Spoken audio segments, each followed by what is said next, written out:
And hello, it's me, that D-O-double-G, and welcome to the award-winning Absolute Football Podcast. And when you're feeling sad and low, we will take you where you gotta go, smiling, dancing, everything is free, all you need is positivity. Colours of the world! Gosh, Spice up your life! everybody and every girl! Spice up your life!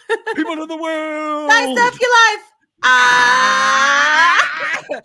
And welcome everybody for joining us. And I'm going to slam it to my left, to your right, and it's my friend Sam. How are you this evening, Sam? That's right. I'm here. I'm spiced up. My life is well and truly spiced up. I'm good, mate. I'm good. I'm feeling ready. I'm feeling ready. I've had a deep tissue massage today, so I'm feeling chilled. Ooh. I know. A voucher from last birthday. I've taken advantage. Very nice. Tissues. Oh, you're going to do some deep tissues. And I've slammed it to the left, and Sam's having a good time. We'll shake it to the right if you know that you feel fine. And the Chica's to the front. Charlotte, how are you this evening? Our Chica? I'm very, very well, thank you. How are you doing? Oh, dude, I'm wonderful. Do you know what? 5 hours sleep. That is the secret to success and happiness. 5 hours sleep. I'm almost Margaret Thatcher 4 hours level, but I'm not quite there. But I am wonderful. Thank you very much. And some good news ish. I'm just going to check. Is it still good news, Sam? Is it still good news that I've got to share? It still is, yeah. Nothing's changed. So it is still Brentford 1, Man City 0. Oh, we're all happy. Enjoy it while we can. I doubt it will last. But you got to take these small victories. But and in the chat we've got Johnny. Good evening, Johnny. Thank you for joining us. Graham, thank you, Graham. Hope you're doing well. And Simon, good evening, Simon. Steady fan Chris, good evening. And there's Hannah as well. Hannah, the Holy Trinity. We are the Father, the Son, and the Holy Ghost. We'll let you know which one's which. We'll let you guess which one is the Holy Ghost. I'm hoping I'm not the father or the son. I'm hoping I'm the Holy Ghost. sort of limits the answers really, but I tell you what something we haven't had the three of us together for a while. Isn't it lovely to be together? Although having you two on makes me realize I am the oldest and least attractive member of the entire pod, so thanks a lot for rubbing that in, guys. But do you know what we haven't had for a while? We haven't had a pod where I've been on with Sam, where he can enjoy some good times, celebrate good times. Samuel, Manchester United 3, West Ham 0. How did that game make you feel? Way, yeah. I think the second time this season we've won by more than a goal. So the last 5 minutes I've actually sat there and gone, this is all right. This is how I remember things used to be for a change. It's lovely. This is why I like football. No, yeah, good scoreline. 3-0 was good. Let's be honest, still, it wasn't like we completely played West Ham off the park. We were very, very clinical, which is something we haven't been. So you've got to take those positives. Hoyland in particular, very, very clinical. He's on really good form. He's loving it. Yes, Hannah, United. This is the Hoyland we wanted to see. He's still not getting many chances, but he's finished for the first goal. His touch and finish. He hits the ball so well. He's a pure striker of the ball. 1-0. Great start. West Ham were probably shaded the first half, to be fair. We didn't really create that too much apart from that. We didn't really control the game, but actually we came out in the second half and I was quite impressed by how we were moving the ball around. Diego Dallo moved into midfield. That was a bit different. So at least Ten Hag's trying to do something different. There's some things that I hadn't seen before, which is nice. And I think some of that was down to having Lissandro Martinez, which I'm now gutted about because the news today is he's now out for 8 weeks, which is a kicker in the teeth. But yeah, 3-0, some good play in between. We rode our luck at times, but then they played the game out fairly comfortable at the end. Let's say Garnacho, Adia, and that picture, the three of them. Your Holy Trinity, your three amigos. The three amigos, all looking so happy together. It was a beautiful photograph. Beautiful photograph. And a bit of a callback because Kudus did it to us at West Ham. So that was a nice little turnaround. Very pleased.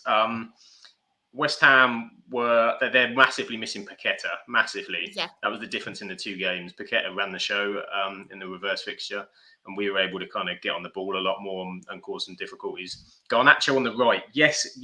Garnacho on the right, so much more balanced. To have a right-sided attacking player that's actually dangerous.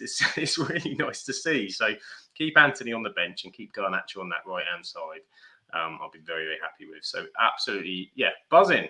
3-0, a victory, 3 points off the back of the Wolves win, 2-2. I don't know what to do with myself. It's all going to come crashing down, but for now, I'm going to enjoy it. Do you know what? Excluding the FA Cup Wigan game, what I thought was quite humorous, your first clean sheet in quite a considerable period of time. And who was your solid rock at the back? Who is it? Harry Maguire. Oh, he was good. What is going on? Well, he was good again. Before he got injured, he'd had a nice little run as well. And you partner him next to Martinez. There was one shaky moment where he got caught on the ball. But apart from that, he was brilliant because we were nipping in front of the striker when the ball came forward, and he was really pressing high because I think the confidence of Martinez makes such a difference. So yeah, really buzzing for Maguire in there. But now with Martinez out, it does change things a little bit back at the back. Can I just add something as well? Like we mentioned about the clean sheets, but I actually saw a stat, and as much as I don't want to say his name now because everyone's going to laugh at me because how I say it, but Onana, what's my name? As much as everyone calls him, he's actually kept 7 clean sheets and he's second in the goalkeeping clean sheets tally. I think Pickford's first, and then I think it's Onana and Alisson. If I've got that right, what I've seen. Don't say Pickford first, because you really take the shine off it then.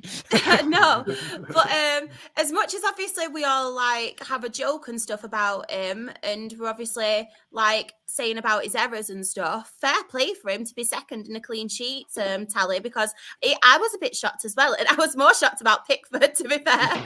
But fair play.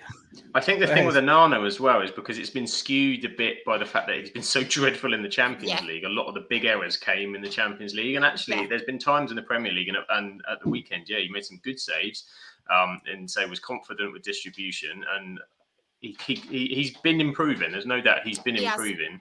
And has had, let's be fair, a shaky back four sat behind him for a lot of the season as well, and a change in back four.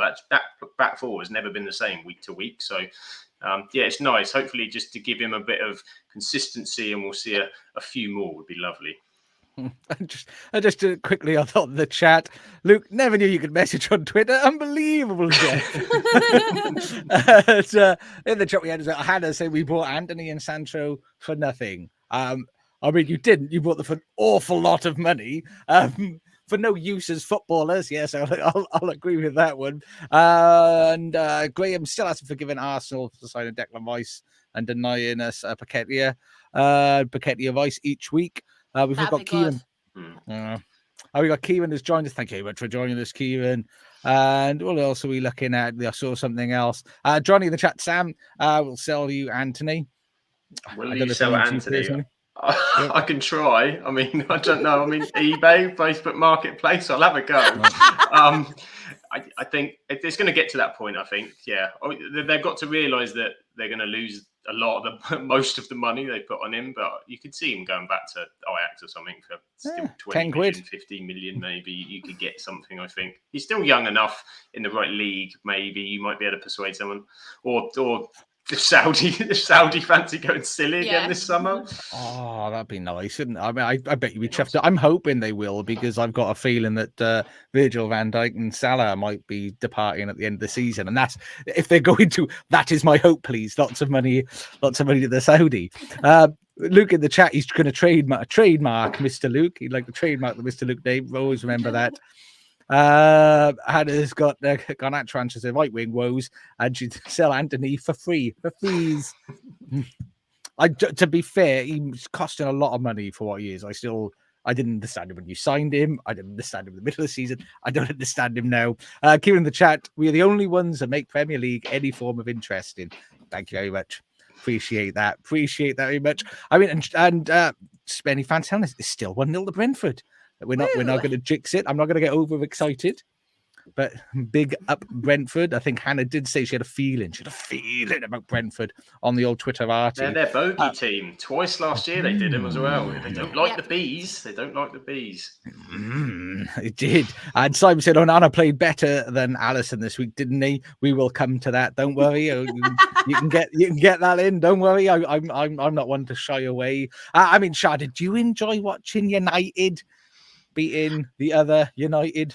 Yeah, I did, to be fair. I thought it was one of them games where even though West Ham had the chances and stuff, I was never really in doubt of United, like, throughout the game, like, messing it up. I thought it was really good. Obviously, Garnacho scoring, Højlund as well. I think them two are going to be some player. Obviously, Kobe Mainu as well. He's just fantastic, and I love watching him.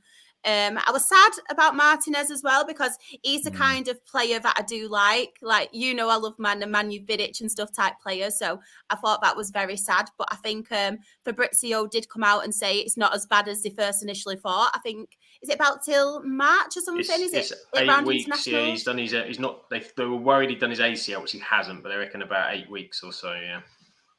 Yeah, but yeah, I thoroughly enjoyed that game. I thought, from a West Ham point of view, I thought they really do need the attacking force. They need a striker. I think Jared Bowen didn't really get as many chances as I first thought. I thought Ward-Prowse as well was a little bit of a letdown. I thought him and Souček kind of were quite like for like yesterday. He weren't that attacking force that we have seen him before. I think he was quite reserved in that aspect. Good to see Calvin Phillips, obviously, come on as well. But I thought even from a Calvin Phillips point of view, I'm not going to go into him too much because he's not played a lot of football. And I do think he will come good for him. But I think he didn't look match fit as well, which is obviously expected from him. Very rusty. And as well, he's kind of adapting to a new style of play, isn't he? Because going from Bielsa to Pep Guardiola to David Moyes. Wow, so did he go to Pep Guardiola, though? I think he just showed up, didn't he? True. But I do think, to be fair to him, obviously it was to be expected. And that's probably why he didn't obviously initially start. But yeah, it's very frustrating, I think, from West Ham fans, because we've seen them, obviously, and they had plenty of chances. I think they had, was it 22 chances? But only shots. three of them were on target. So that automatically says a lot. Yeah, I think they are missing, obviously, Paqueta. There was one player as well, I can't remember who it was. And, who was it? He had that chance. I think Harry Maguire actually messed up for the West Ham chance. And who was it now? It's going to annoy me. And I think he kind of panicked. Emerson. That's it. I think he panicked and just shot. And I think if he could have put that through, maybe they could have scored that chance. And I just think with West Ham at the minute, and David Moyes is beginning to become very under pressure, because I know there's a lot of West Ham fans now, obviously, who are getting tired of him. And we've obviously sold now, I think it was Fornells and who was the other one? It's going to annoy me. Did Ben Rama go? Ben Rama, yeah. So the bench. Did he go in the end? Yeah, he did. He did he? So the bench looked quite out of sorts as well, and not really much going for him at the minute. So it is very frustrating, I think, from a West Ham point of view. I mean, they were unbeaten in 6. But they only won one of those games, but they were unbeaten in 6. Yeah, I agree. I think it was disappointing from a West Ham perspective. It wasn't. Ward-Prowse really disappointed me, because I was thinking to myself, like, this is probably the day, especially considering, obviously, United's defence previously. Obviously, it was different yesterday with Martinez, but their defence previously, I thought Ward-Prowse could have allowed himself more to be a bit more creative. But I thought him and Souček were more defensive. And yeah, his passing and stuff really did disappoint me yesterday, because I think there was plenty of times him and Bowen could have obviously worked together more. But he had a free kick as well, didn't he? Right on the edge. Was scared the life out of me when that was given. Because he's one off the David Beckham record as well. Went, here we go. And he put it in the wall, actually. But yeah, he was disappointing. Was disappointing yesterday. Yeah. Well, not for me, but he was. Yeah, not from a United perspective, but like as a neutral in the game point of view, I expected a little bit more from him. I mean, you mentioned Calvin Phillips. I mean, I think it's a good move for him. Playing football anywhere would be good after he retired for the last season and a half. I mean, do you think he'll get game time? Do you think he'll be able to come good? And if he does, do you think he should stay away from Man City and maybe play for a team where he can actually play? Yeah, I think the only way he will come good, though, is if they drop Souček. And I don't know if David Moyes will allow himself to drop Souček, because I feel like no matter what the situation, Souček always does play. And I've said this, I think, previously when I was last on, Souček does get them vital goals, but I think Calvin Phillips can kind of play that role a bit better. And yeah, I think that then will allow him playing that role, will allow Ward-Prowse to kind of flourish a little bit more. But who knows? I'm not David Moyes, but I do really want Calvin Phillips to do well, because I think he was so solid at Leeds, and obviously we've seen him perform at England as well. And I don't feel sorry for him in one aspect, because obviously he's earned how much money at Manchester City, but in the kind of playing football aspect, I do feel sorry for him, because I think there is a player in him, and I just feel like he got sold the dream of playing for a Pep Guardiola team, but it hasn't worked out for him. So I think a West Ham, or obviously they have got an option to buy a West Ham or maybe a Newcastle or something next season, would be perfect for him, because I think he would really flourish there. No, I agree completely. And Kieran says James Ward-Prowse supposed to be more creative, and he didn't have that role. And maybe Calvin Phillips coming in.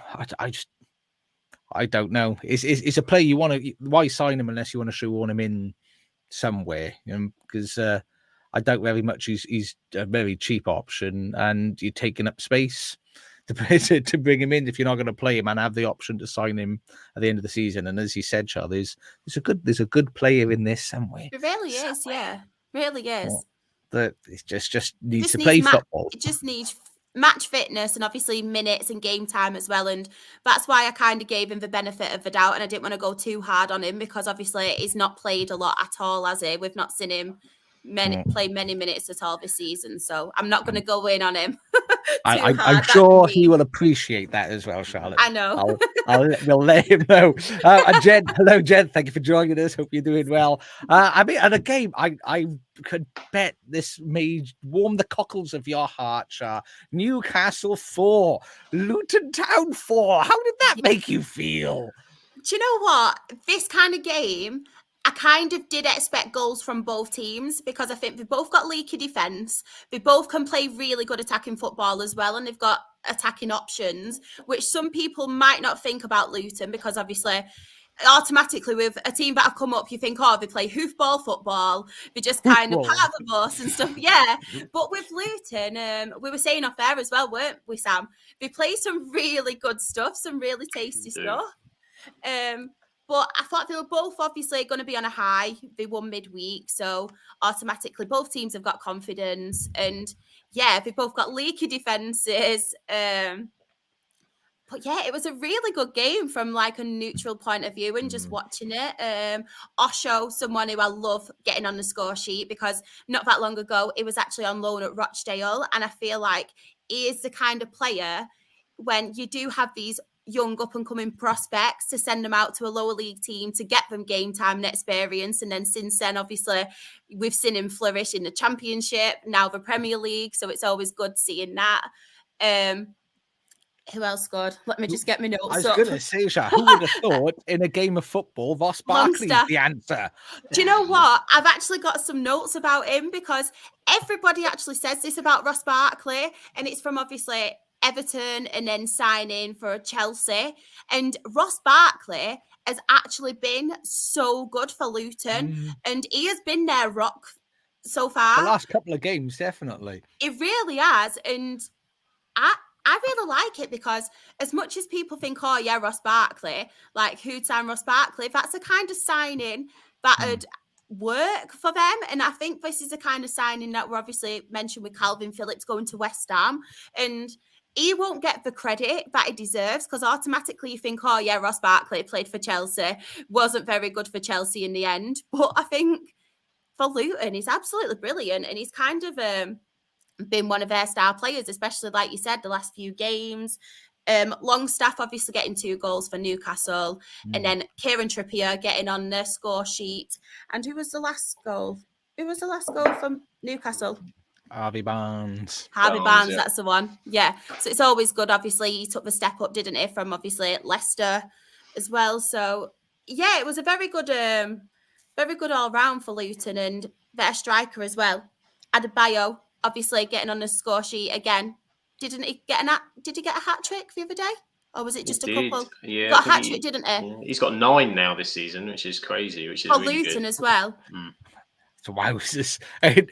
In the chat, we've just had so much chat that have just popped up. There we are, just special for you this shot.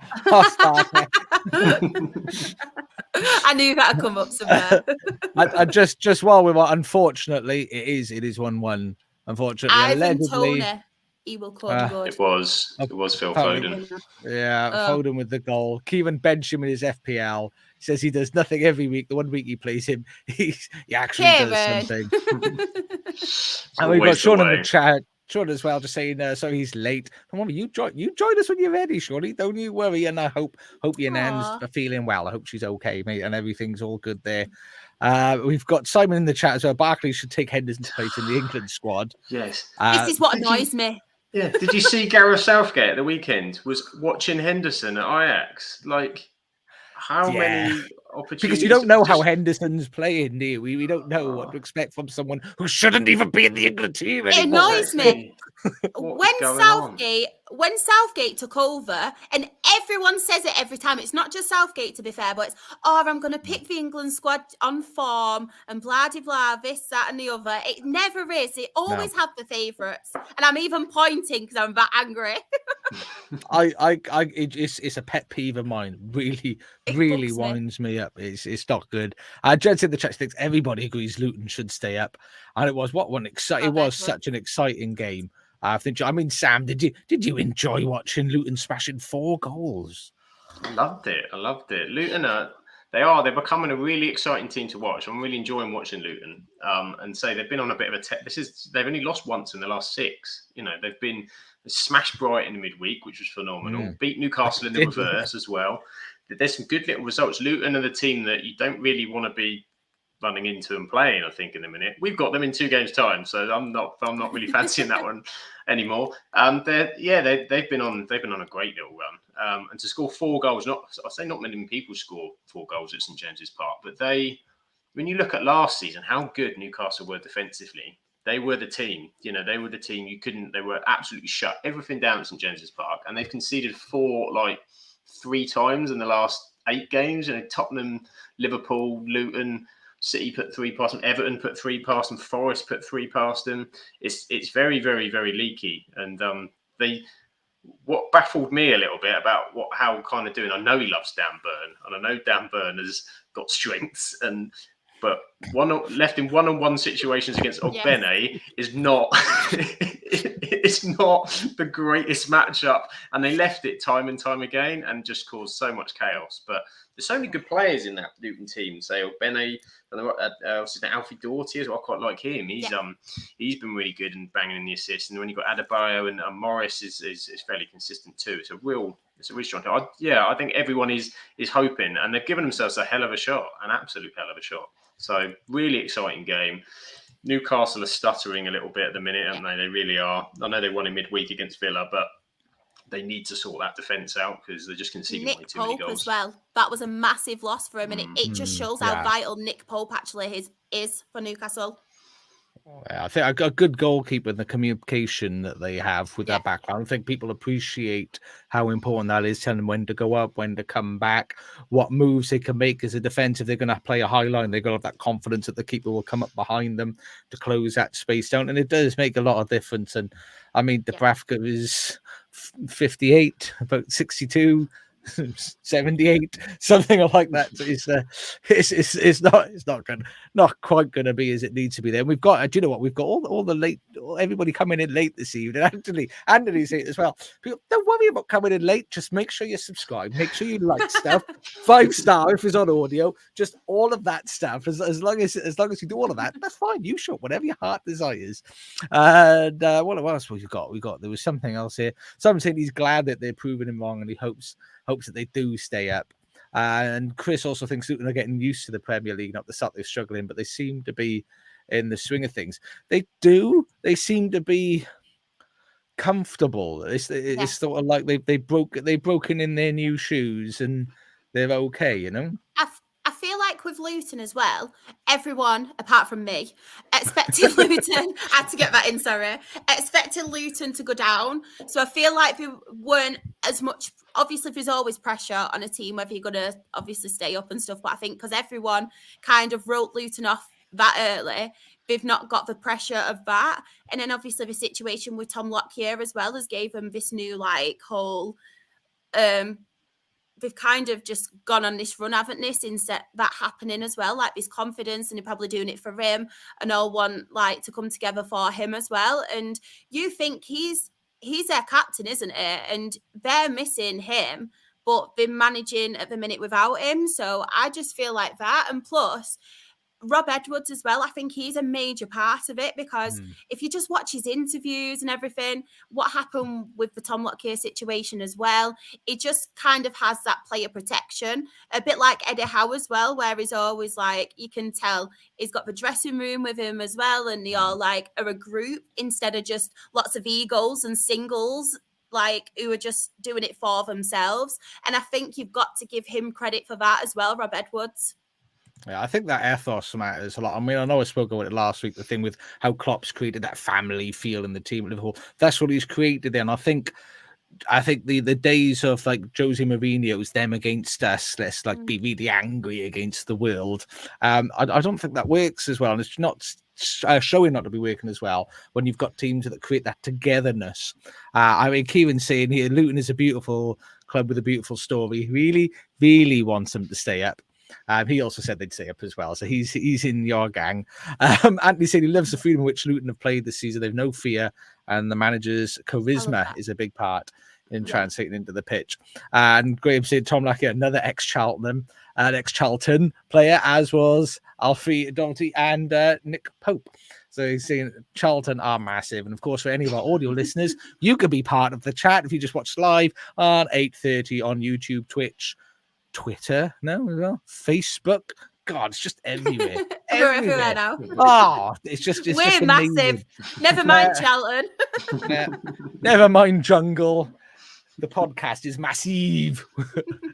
If you get that, if you know where that's come from, you're as old as I am. I did see in the chat as well. Josh wants to skip the Blades result. I didn't have to go down into too much great depth on Sheffield United, because I feel like we're picking on them. But Charlotte or Sam, we weren't planning on covering the demolition of Sheffield 0, Aston Villa 5. So not to be too harsh on Johnny, do we want to give them a little bit of an overview? It didn't go well, I think, was the overview. Villa ripped them apart pretty early on, and that was it. I think there was it's tough. It's been tough. They've taken. I think we were just talking about Luton. Then Luton haven't really taken any pastings, but Sheffield United have taken a few. You know, you've got, was it 8-0? They lost to Newcastle. That's a 5 there. They've had a few more than that as well. They're just not there. I think Chris Wilder coming in doesn't really change an awful lot, to be honest, either. It's not with his attitude either, does it? No, do you know what I mean? He's not. We were just saying about. He's not galvanising, is he? He's exactly what you said. He's the opposite. He's just coming this is crap, innit? In this he's rubbish. A negative Nelly.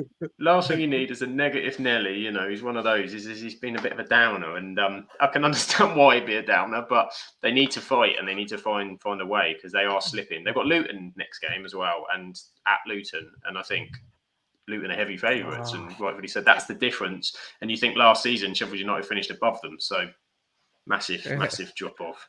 I mean, you've got Graham Sinkiswalder's brought him ready for the promotion campaign next season. Johnny said they sold their 2 best players before the season started, and yeah, It does I feel feel that bad. way, doesn't it? It does Yeah, feel I that feel. way. Has it annoyed you that they signed Hamer from Coventry to bring him up the Premier League, only to treat him like dirt and just do really badly and get relegated again? That's really upset me a little bit.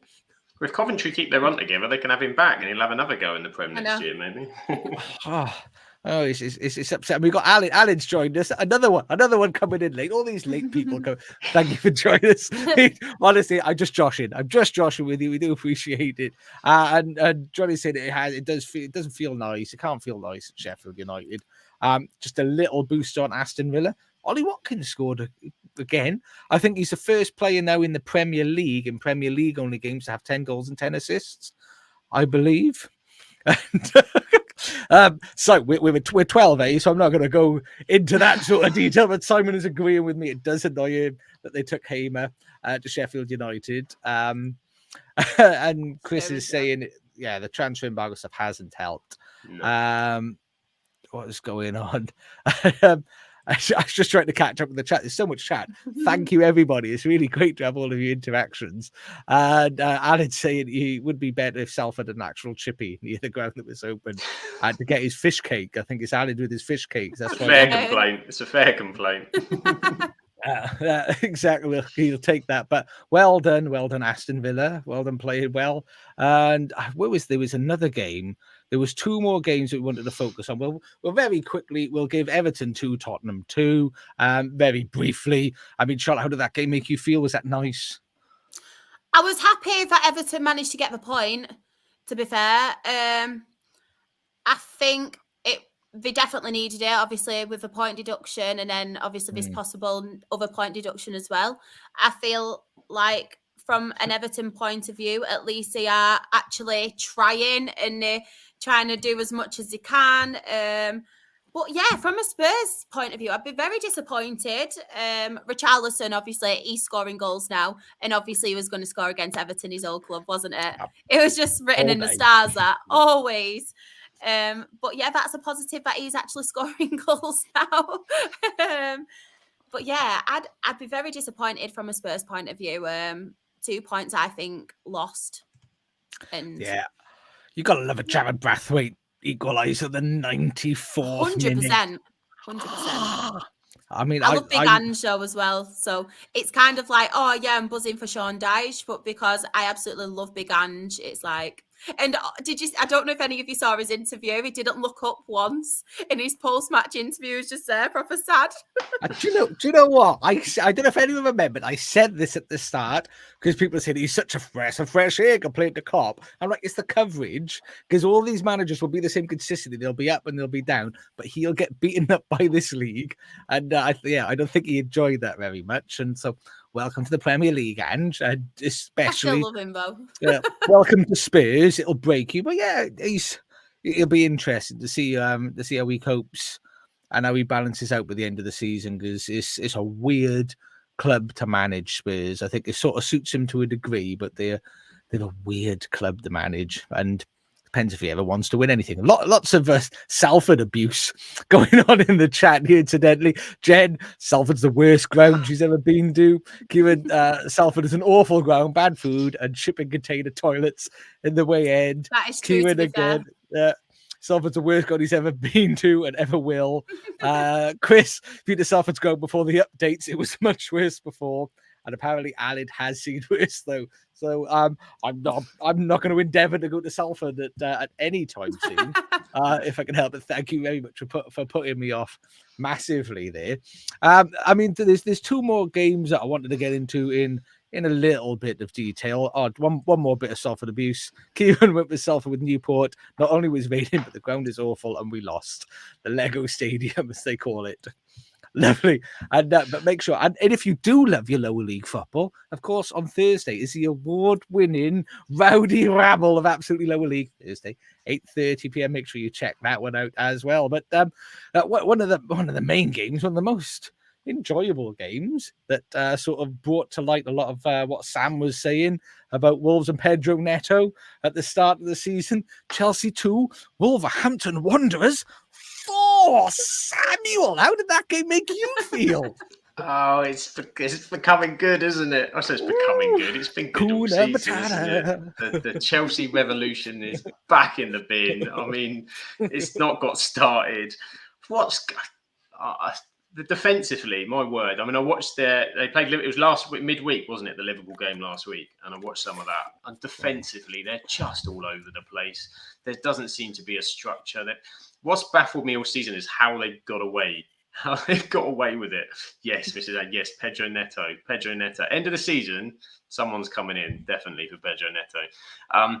But it just baffles me how you've got Enzo Fernandez and Caicedo in that midfield, £200 million for two players, and it just there's nothing. There doesn't seem to be anything there. Caicedo got a good assist yesterday, but then awful for one of the goals. There's no kind of cohesion. Chelsea are just, if it's not Cole Palmer, then nothing's happening. There's panic. The penalty that Malo Gusto gave away was just panic. But oh bugger, I've lost his. Yep, smashed into him. Down he goes. Bang. They just crash bang wallop. And I could see it as soon as Wolves went 2-1 up. I'm thinking this could be 3 or 4, and it just kept popping up. Yeah, 3. There's another one. Oh yeah, 4. There's another one. I mean, Chelsea have conceded 4. How many times this season? I was having a look earlier, I think, and it's not enough. Oh, just conceded 4 at Newcastle, 4 Liverpool, 4 Wolves, 3 against West Ham, goals everywhere. And if it's not Cole Palmer, as I said, there's no one else scoring. So it is a mess. Pochettino has got did one a great less job. point. He's got 1 less point than Graham Potter had at this point. Same amount of games, and it's just crap. And it drives me bonkers. He's interviewed the other day going, we need to be picking up a set piece specialist in the summer. No, you need to work with what you've bought now. Stop just going out and buying something else. You bought enough players, and if one of them wasn't a set piece specialist, but they're all these players that he's bought, I couldn't really tell you what a lot of them do or where they fit or one to the other, really. Like the sort of people that suddenly appear and you're like, who's this guy? Oh, they bought him for 30 million in the summer. Or, that then they loaned that Fofana to Burnley, scored 2 more goals than half of their squad in like 20 minutes. I mean, it's just a mess. And I cannot believe that Poch hasn't got so much more attention as everybody else gets. Because it's Chelsea, it seems to be okay that this happens, but I mean, it's not just Poch. Well, this is it, because it's Poch, it's Potter, it's Lampard, it's Bowley. Let's be honest, it's Bowley. He's like a guy that he's trying to build a restaurant, and he worked in a garage. Like he doesn't have the first clue. He might fix your gearbox, but I wouldn't want him making me an omelette. He's a disaster. Like he's just a man in the wrong industry, to be honest. And that's in charge. And then below that, you've got Poch isn't performing, players isn't performing. Yep. It's a mess. What a mess.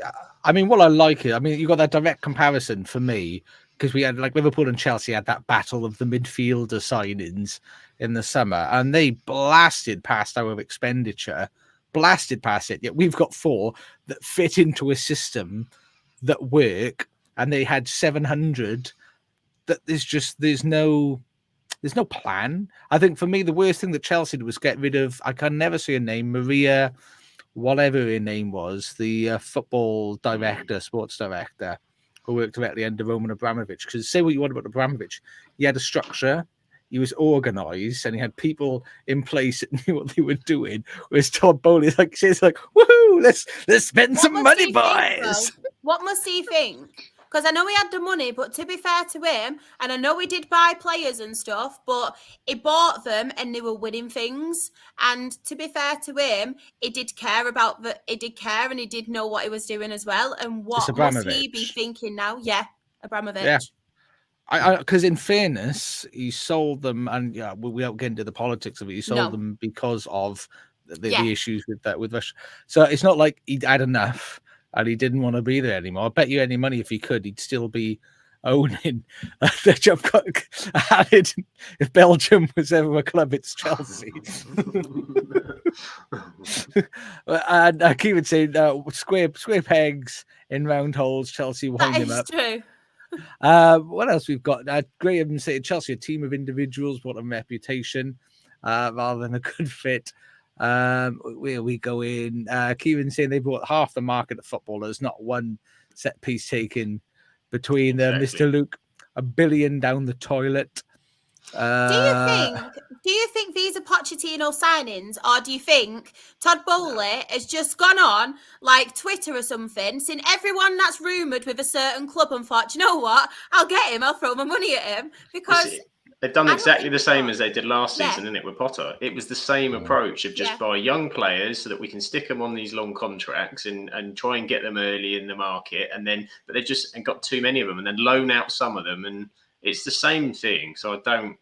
It's Football Manager. It's Football Manager club management. I mean, when you're playing Football Manager as a kid, you're like looking at the first thing you do is open up the transfer window and say, "Who's that?" I remember playing Premier Manager '96 because I'm really old, and I'd open it up and Eric Cantona would be at the top. I was like, "Fancy a bit of that? Who am I managing? Don't know what team I'm managing. Fancy a bit of who are Cantona." It's like you're a kid, and you've just got the game, and you're like, instead of looking at your squad, you've just gone, I want him, or I love him, and then you go, I've got 7 left backs, but I haven't got a right back. Oh, he looks good. Oh my god, Cole Palmer's available. Sign him. And that's just that was like his transfer strategy was a little bit like, look at that. Oh my god. And you just signing players like it is. I was going to say I feel sorry for Poch. I don't. I have no sympathy for Poch because how you got a job in football management is beyond me anyway because you're crap. But there's no structure in the club management, and as a result, the signings are they're just everywhere. There isn't a proper definitive striker that they've got there, a goal scoring that would suit the style of football that they play. I mean, in Kunku, is it really an out-and-out striker? That's not really what he's playing with. Conor Gallagher's meant to be playing, or Cole Palmer, or Raheem Sterling. They were like Everton about 3 years ago. Remember when they bought all of the attacking midfielders in the sort of middle tier of the transfer window? And it's very, very bizarre. I mean, someone mentioned about them possibly sacking Pochettino. I mean, I know, Charlotte, you've sort of been in my camp of Poch isn't good enough. And Ensman is sending blessings over to you as well, specifically, Char. 2-1 City, by the way. 2-1 City. Goal again. But Char, do you think is he going to be sacked? Because they've all got long contracts. I thought that was the thing, wasn't there? I reckon so. And the thing is with Pochettino, to be fair to him, I think he did a good job at Southampton, and obviously with the youth and everything. I think he did a decent job with Spurs, considering like the money situation. And now if he didn't really spend a lot of money, I think he did okay, to be fair, at Spurs. I think PSG, obviously, not very good because even I could win the league with PSG. My nan could, and she died 12 years ago. I didn't know whether that was one of them moments where I was laughing at the joke, but I wasn't laughing at the situation. I thought this would make Charlotte uncomfortable now because she's so nice. I've got such an awkward laugh. I feel like, to be fair with him at Chelsea, like I mentioned, I don't think they're his players for starters. And I think whoever was going to go in at Chelsea next, it'd be a lot of pressure on him because obviously they are rebuilding after obviously Abramovich leaving, after then Graham Potter. I think the money they're spending as well. I think regardless of whoever was in next, the money Todd Bowley is spending, there's a lot of pressure on the manager. And I do think he will end up getting sacked. I don't think he'll see it to the end of the season 100%. No. I actually think, I know I've been saying him to go to Newcastle, but I actually think Mourinho could come back. Yeah, I mean, because I've just got a feeling. Woohoo! Tonight's going to be a good night, and what do you do if you do take over? It would have to be someone like a Mourinho because it's just a mess. It's just like you'd need a Mourinho, but Mourinho will want a hand in buying when he's not going to accept Well, someone. they need someone like. Do you think maybe that'd be a good thing, because at least they could have someone who understands football? I could make say, look, what the hell are you doing? This is not how it's done. This is silly. Do you know that defender over this 48? You should have retired 10 years ago. Do you think maybe that would, because someone needs to, like, I mean, using your kitchen analogy, it is a little bit like you've gone in and there's every ingredient for every single meal you could ever want to cook, apart from meat. You know, and you still can't make a soup out of it. You got all this stuff, and you're just like, what am I going to do? Does anyone else think as well, it kind of goes down to as well the actual footballers and the influence on these footballers too? Because I feel like with Chelsea in the past, you obviously had, I wasn't a fan of him by any means, but you obviously had like a strong character like John Terry. You had your Frank Lampard. You had, was it Ivanovic as well? And them kind of players, like your big, strong kind of characters. And I feel like with this squad, you don't really have that. They always like, had a strong dressing room, didn't they? They were so good. And then you had people like Ricardo Carvalho or like even Drogba, people like that. They were strong, and you could see there was that strong spine. And you look at it now going, who's speaking up in that dressing room? They're probably like, who are you? I don't even know you were here. There's another one. He's trying to tell us. I don't think there's that. Who's the captain at Chelsea? Is it? It was Reece James, wasn't it? James? It was Reece James, but I don't even rate him as a captain. Like, I think he struggles with a lot with his injuries. So I think just off that, he shouldn't be captain because he's never playing. And that's no fault, obviously, of his own. He's obviously got problems. But I feel like with Reece James as well, I don't see him. If I was a footballer in that dressing room, I wouldn't see him as a typical captain. I might be wrong because obviously I'm not there, but your captains are like strong personalities, in my opinion, and you need someone, and like your Bruno Fernandes and things like that. He's a strong personality, to be fair, and just with him, I don't see that from Reece James.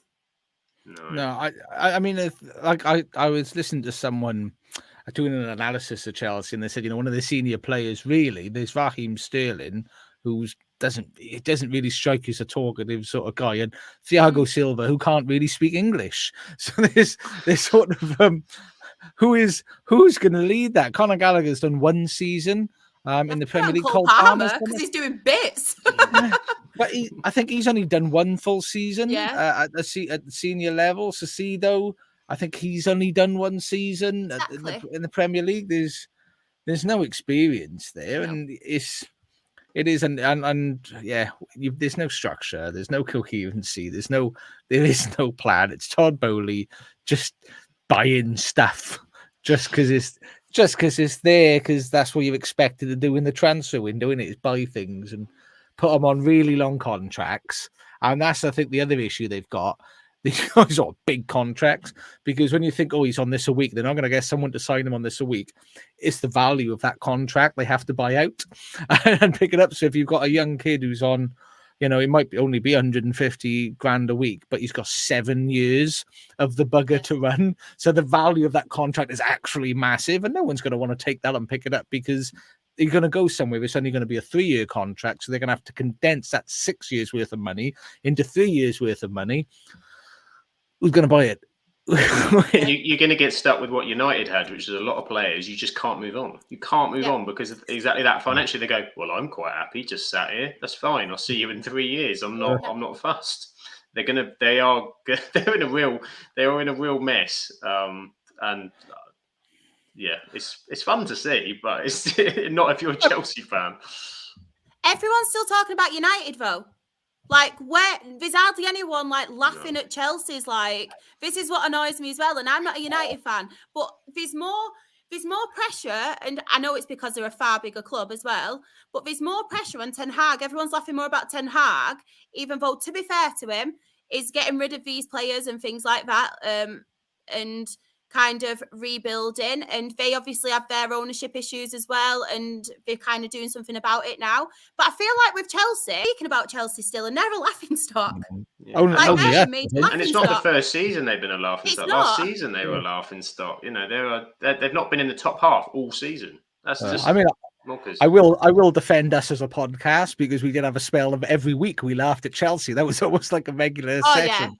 yeah, us. It was like our segment consistently. I think it is with United are just the size of United, Yeah, and I think this is where people realise the difference between big clubs and small clubs, and where Man City are a big club right now because of the money what they're spending, but they're not a real big club. yeah. Chelsea are not a real big club because all Yeah. they've got is a short period of success. So now people are just But they're like a I feel like more people laughed at your likes of Spurs and your likes of Arsenal more than they're laughing at Chelsea's.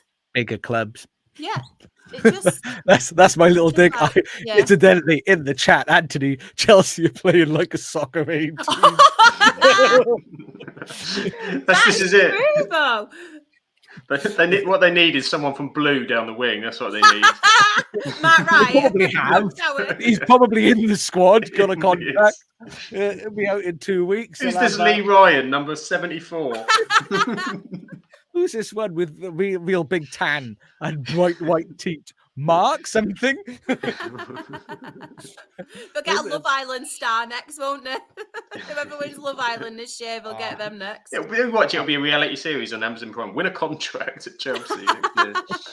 8 years, come on down. It'd be like one of them. Did you see it tough enough for like to become a WWE wrestler? Yeah. That's what they're gonna have. Instead of Stone Cold, it'll be like John Terry there, going making them run up mountains and stuff. Yeah. I mean, Graham was saying Chelsea are like watching your favorite comedy film. Doesn't matter how many times you see it, you know it's coming, and you still always laugh. I mean, real question. I mean, I'll ask both of you separately, but Sam, Chelsea, do you think this could potentially, we could be witnessing the end of Chelsea as we've seen it over the last sort of 10 years? Because it feels almost like they're reaching a point where they're not going to be able to come back because there's going to be such a mess too far gone. Possibly, because as you say, how do they get out of it? And in the past, owners' ways of getting out of it is spend more money and do more of this. But FFP does exist, despite the some clubs, and is restricting them in some way. I mean, I heard some rumours that's why Poch isn't going, because it's going to cause them FFP problems with what they're going to have to pay him off as well. So all of this factors in, and you're going to end up, as we said, lots of players, you can't move on. A manager comes in, and one thing manager want to do is sort of change things, and he'll end up with all this nonsense, and it's just going to be a bit of a merry-go-round cycle, and it's a real mess. And we all said last season, we thought, well, Chelsea is buying enough players that someone's going to put this together and do well. And then there's still quality in there, you know, with Josh and some of the players we don't know, and they're not, but there is still good talents, and they have picked up some good European talent. But I think it could. I think it could be, when you look at how well some of the clubs that are run, you know, Manchester City are far and away been destroying everybody. Liverpool have been much better run, and okay, yeah, they've got the clock thing, but the club is run well. You know, Arsenal have been building again and doing things. Tottenham seem to be trying to change their mantra. United are trying to come, and even United have been terrible, and we're well ahead of them at the minute. You know, Newcastle are coming again. They're getting left, but well, not getting left behind. They're just, their decisions are taking them completely the wrong way down the motorway. So it's not going to be easy to U-turn that one. I mean, and Shad, same question to you. Do you think we could be witnessing the end of the mighty Chelsea? I think the way Todd Bowley is going at the minute, I think, yeah. I think what they would need to do is, obviously, he needs to understand football first and how to run a football club. And that's not me actually like making a joke. I don't know. I don't think he knows how to run a football club. I completely agree with you. So whether it be him learning or whether it be someone getting it in, like obviously a director of football and just a whole backroom stuff running the club, a bit like the Glazers now taking a step back in that aspect, and Jim Ratcliffe obviously running the football side of things. I think they definitely need to concentrate more on the football side of things. And I think, to be fair, they actually need a manager who will kind of not back down and be a yes man to Todd Bowley, because, as I've said, I think they're his signings. I think Graham Potter, as much as I loved him at Brighton, I think at Chelsea he was a yes man, and I think he was just there. I think Pochettino, I think Pochettino is a bit of a yes man as well, and he's just there until the next new like person comes along, kind of thing. So I think could definitely be the end of Chelsea at the minute, all dependent on Todd Bowley and his choices and whether he wants to obviously get someone involved more in running the football side of things, because the way he's going at the minute, he is making Chelsea a laughing stock. Because I think the way clubs are run are different now. It used to be before the Premier League, it'd be a big owner would have the money, but the manager would run the club, and that's how Alex Ferguson sort of run United. Then you got to a point where you'd have a little bit of both going on. But then we're at a point now where, because managers are given such a short lifespan, because we're in an instant gratification environment, and putting my old man dad hat on, it's instant gratification. It's not very good, children. You've got to work for what you want. But because you haven't got that length of time with the manager, you can't have something dependent on a manager. You need that structure of a culture. You need to have a director of football, a sporting director, transfer people. You need to have that in place. So even though you're going to have that fluctuation of managers changing now and again, you're going to have that consistency of everything, have how the clubs run. And Chelsea don't have that. They got rid of all of that. And it is what it is, unfortunately. But I mean, before we move on, though, didn't Wolves do well? Wolves did do well. They're playing well. They were good at Partizan, the Man United game in midweek, and got turned over in the end. But they're dangerous going forward. Neto adds a different aspect, and they seem to. They've got a couple of players that are really getting into it. Mateus Cunha is now starting to purr a little bit, and they are a good team to watch. Gary Neal's done really well with them this season. And they kind of have these patches where they'll have a couple of games really good, and then they kind of disappear off. But they can be a threat. They're very direct, very quick.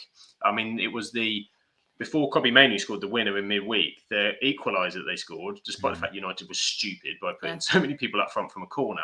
The break was sensational. Every pass was precise, perfect, insightful, quick. They are a difficult team to play against, Wolves, and particularly if you're like Chelsea, you're not well structured in terms of the way you're tactically playing. They will open you up. They will open, and I've seen them do it to. I remember the first half against Liverpool early on in the season. Wolves were fantastic, and Liverpool was struggling to deal with them. They did it against City at times. So, yeah, exactly. Didn't they do well? They did. Didn't they do well? Didn't they do well? And Pedro Neto all day long. Neto. And did you like? I mean, what I quite like is Gary O'Neill's come in right at the last minute. They had a big sell in summer to try and balance the books, and he's come in right at the last minute and balanced this club out. And he's got them performing well, like the polar opposite of what Pochettino had the whole summer. He had all of these signings, all this time to try and build something. And Gary O'Neill's come in with no time, like half a training session. Who's Arthur? Yep. I don't know. Half a training session. But he's come. Yeah, probably. Actually, Arthur used to play for Liverpool. We won't talk about that one. But they managed to run that club really, really well, and he's managed to get them performing well, and it's just well done. And do you know what annoyed me? I think I saw a couple of comments that Chelsea fans were saying, "Yeah, we'll have Gary. Yeah, because Gary O'Neill can do this. And stop stealing and taking managers that are growing and doing a great job, and also."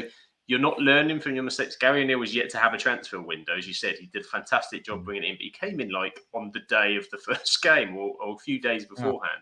So again, not had a transfer window, needs some time to prep, but I just think it's the God-given right. They'll just take the next manager. Let him grow at Wolves and do what he's doing. Yeah. It would be nice. And we've got Anthony in the chat. He's going to get some Pringles. Let us know. Good decision, yeah. What Pringles Salt and vinegar. Salt and vinegar, my favourite. How about you, Samuel? What your Pringles? I'm a mix. I'm either a Texas barbecue man, or I don't mind the ready salted actually, because they're just easy to just crunch through. Don't sour chive and onion me, whatever you're doing. That's just idiots. No, I'm with you. Scored a hat trick. I don't care about City. City suck. Any losers support Man City. But I'm all about the Texas barbecue Pringles as well, mate. My nephew got me into the Texas barbecue Pringles. He bought a pack. He's like, "Oh, I really like these." And I was like, yeah, let me try one. He didn't have another one. I destroyed the entire pack. I was like, that'll teach you to be a young child. Oh. I was like, come on, do you want another one? Do you want another one? They're up here. You can reach it. But we had Dan in the chats on the taxi on the way home from work. Keep supporting these gorgeous what nows and up the Clarets. I think he's talking about Shah. Somebody must be talking about Charlotte because Charlotte is the best presenter. I do not doubt that. Do not doubt that at all. Jen's enjoying the barbecue Pringles. Yeah. Chris is cheese and onion Pringles. Oh, and cap alid, sour cream and chive. I'm so hungry now. I'm on a diet. Oh, Thanks, I everyone. fancy some Pringles now. So, do you know what? I had 2 pancakes before I came on this evening. Oh, nice. It's nearly pancake day as well. Do you know, I bought my daughter a crepe maker for Christmas. It's the worst decision ever. I have so many pancakes during the week now. It is unbelievable. But that moves us over to what I think is the last game in the Premier League, which I'll let us talk about. For a little bit. Arsenal 3, Liverpool 1. I mean, who wants to take us with that one? I'm happy to talk about. How did that make you feel, Shah? You look happy. How did it make you feel? That's what I want to know. Do you know what? I gotta be. I can be quite objective. We didn't deserve to win. We deserved to lose. I don't think we played. I mean, the goals annoyed me. Yeah. It's really annoying goals to concede because you've got like the most consistent keeper and central defender in world football being silly. But that was annoying. I mean, the Saka goal that happens, the first goal, stuff like that happened, and the goalkeeper has a parry. But the Martinelli one and Trossard ones at the end, the Martinelli one just annoyed me a little bit. It's just annoying. You didn't see. I mean, Chris, what is the Liverpool defense doing? It happens. Stuff happens. I mean, I think I feel from a little bit because I'm assuming they would have had a plan to have a different defense layout before Colin Bradley's father passed away, unfortunately. So I imagine that would have had a bit of a change up in what the plans would have been. Simon enjoyed Alisson and Van Dijk as well. But yeah, so that it was bizarre that doesn't happen. But Arsenal played better. We just weren't particularly good. I've got to be honest. Canate's red card, the first yellow, I wasn't feeling the first yellow. The second one, all day long.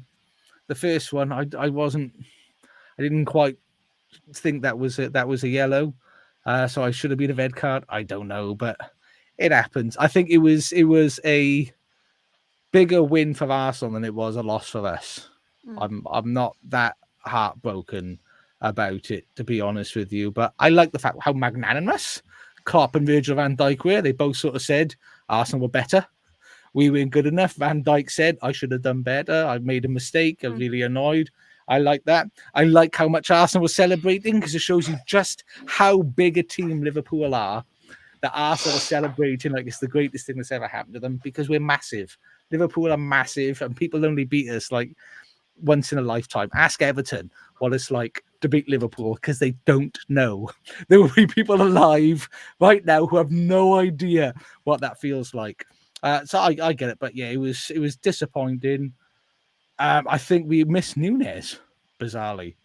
I really think we missed Nunez's pace and Salah's pace because Arsenal play with that high line as well, and those fast balls is what we normally release and goes quite well against them. So I think we missed that, but it's one of them. It was a bad day at the office, and I can take it. Johnny apparently didn't think there was a second yellow. I don't. I was feeling more the second yellow than the first. But that's me. Yeah, it was. I think where Arsenal won it was the midfield.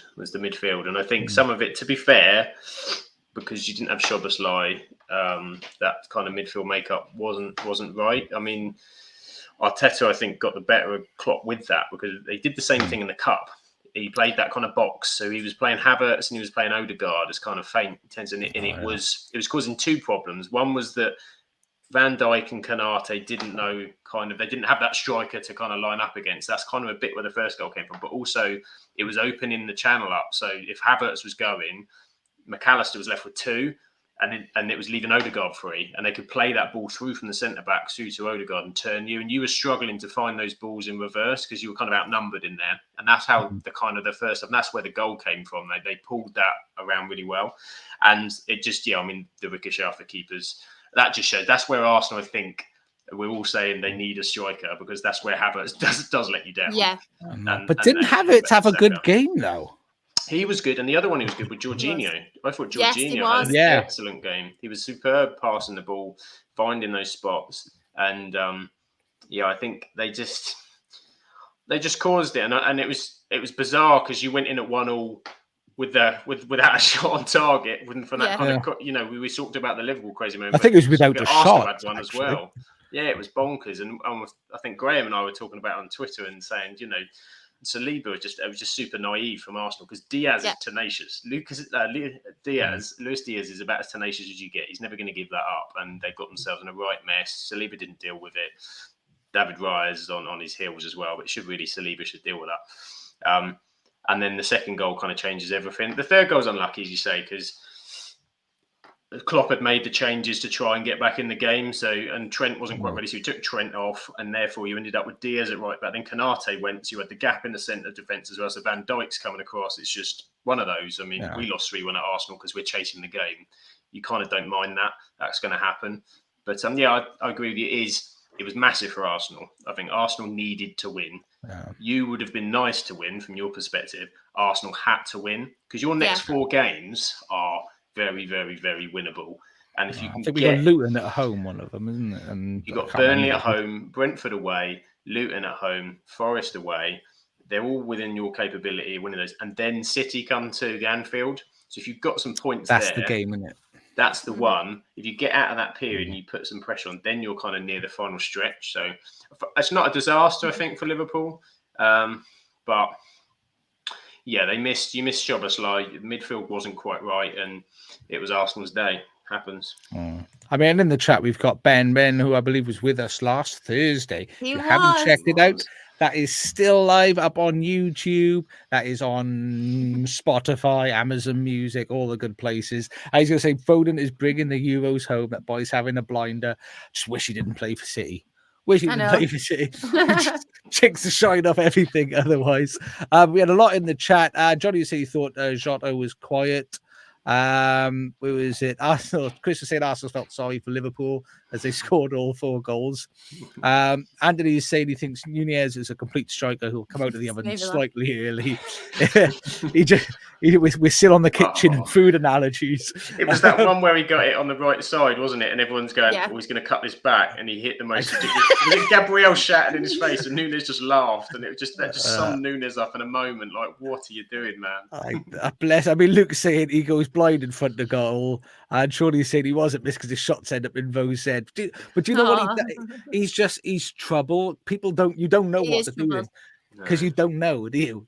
I don't think he knows. I think that's the excitement. Klopp doesn't know. But what I like about him, he's a younger, slightly better. I had his name and it's gone. Dirk Kuyt. That's what he sort of reminds me of. I love Dirk Kuyt because he was such a workhorse.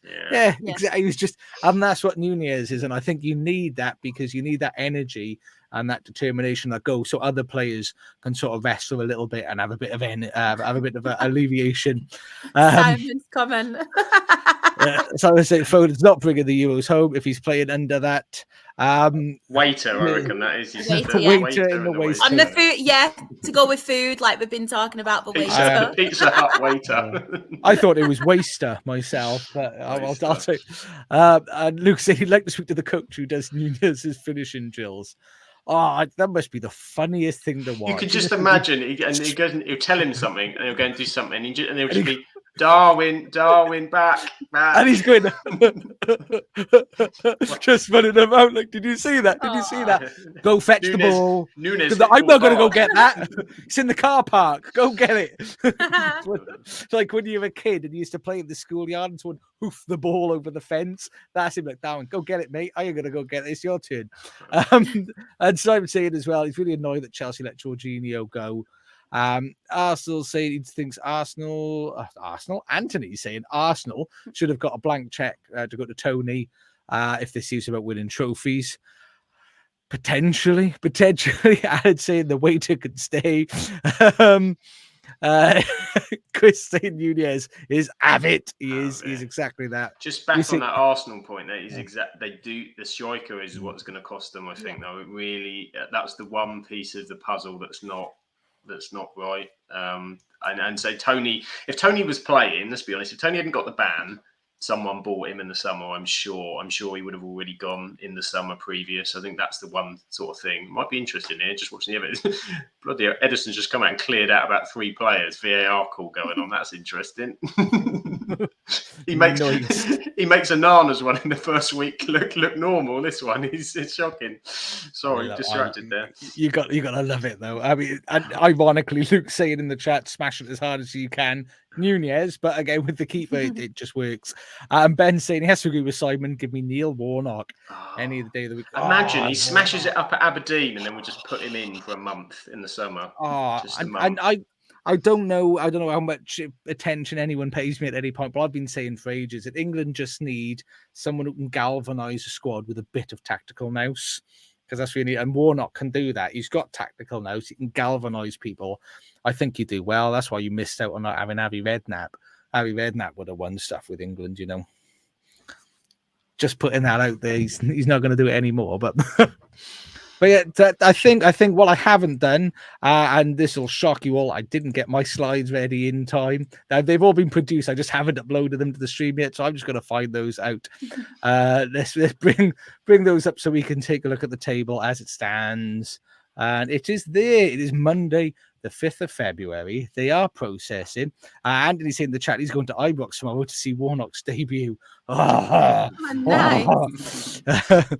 And here we go. Pop that one up there. What on earth is going on here? That's not normal. Let's try this one. There we are. That's much better for everyone. All of our audio people are going, what's he on about? Don't worry, you're missing out because you should be watching us live. But that takes the Premier League table and look at that team at the top. It is still Liverpool on 51 points. Of course, this table is a little bit outdated now because who would be? I think Man City are probably second now. Still got 10 minutes to go, but yeah, the minute looks like it. They've on 49 points because of goal difference, so they've got a superior goal difference to Arsenal. That put them in second place, and that would mean in third place would be Arsenal. Fourth place, Aston Villa, and Tottenham Hotspur are fifth. Man United are sixth, but you're gaining traction. You're winning games. Big, massive game against Villa next week. If we've got any hope of the top four, we've got and Villa Park has been a fortress. They've won 9 out of 11, so that is a worry. But yeah, next week, if there's any chance of top four, we have to win. And obviously that victory against West Ham created that gap between 6th and 7th.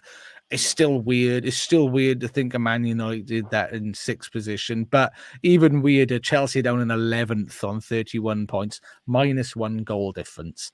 And other games happened. Burnley drew 2-2 with Fulham. And another interesting game, Brighton and Hove Albion smashed the boring Crystal Palace.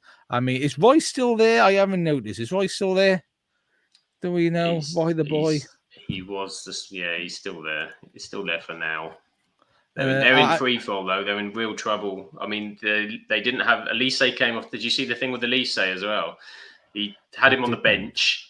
They had Elise on the bench. They didn't have Eze, and they were all over the place. The game had gone, so he brought Elise on, and then he got injured again. So he was already a doubt. I don't know why he brought him on. They were already 4-1 down. I thought 4-0 down when they brought him on, and now he's out injured again. So without those two, because he's crazy. He crazy. Okay. Martin said he would take a 1-0 win at Villa Park right now. 100%. And down the bottom, I mean, Mr. Luke saying, can we say that Sheffield United are dead and buried? I think as well, somebody else did say that. There we go. Johnny's saying he thinks Sheffield United will be down by next weekend.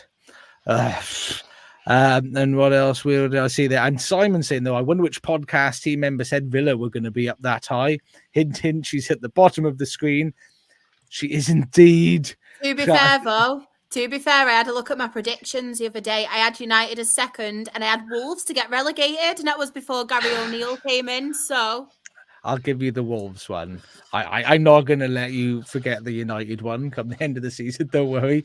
But the other You prediction, never Colin, know, to might make... happen. Might happen. This is it. Watch the turnaround. Super Mason Mount's gonna come back. But you've got Luton Town is 17th with a game in hand on at least two teams above them. Obviously, Brentford Love have that that. game in hand in 15th on 22 points. Nottingham Forest 16th on 21. Luton 17th on 20. Then Everton are in 18th on 19 points. I mean, I haven't seen anything yet about any further points deduction. Has anybody seen anything being put out there yet? No, Yeah. nothing yet. Oh, so it could be unnerving unless Everton start to turn it around, despite this spirited performance against Spurs. Burnley 19th on 13 points. Sorry, Dan, but I don't think there's much hope, much life left for this world. And Sheffield United 20th on 10 points. Of the goal difference, though, of -40. Sweet baby Jane and all of the orphans. That is that is some goal difference, some negative goal difference. 59 goals conceded. I think the closest is the team above them on 47 goals conceded. So a whole 12 extra goals conceded. That could be not very nice come the end of the season. Graham's saying Roy is still there. That's the big derby that those teams have. You'd love to see Palace get sucked into the relegation fight. Ben is saying he thinks Luton are getting out of this. A team spirit is something else. Big fan of Rob Edwards. We did all say that earlier. We all agree with you, and I'd like to see them stay up. It's nice to see a team like that to stay up there. And he said the pod is full of mystic humans. He didn't hear the Wolves and United predictions. Yeah, it's just Mystic Shah. Simon said if Palace don't replace Roy, he fears for them. Chris is saying ouch, 59 goals conceded. Johnny's saying, would I like to see Everton go down? To be honest, not like this. If they're going to go down, I would rather them go down because they deserve to go down, not because their owner's a buffoon who can still, despite being allowed to write off £250 million worth of debt, can still be over the allowance that he's allowed to have of like an extra 100 and something. So not really.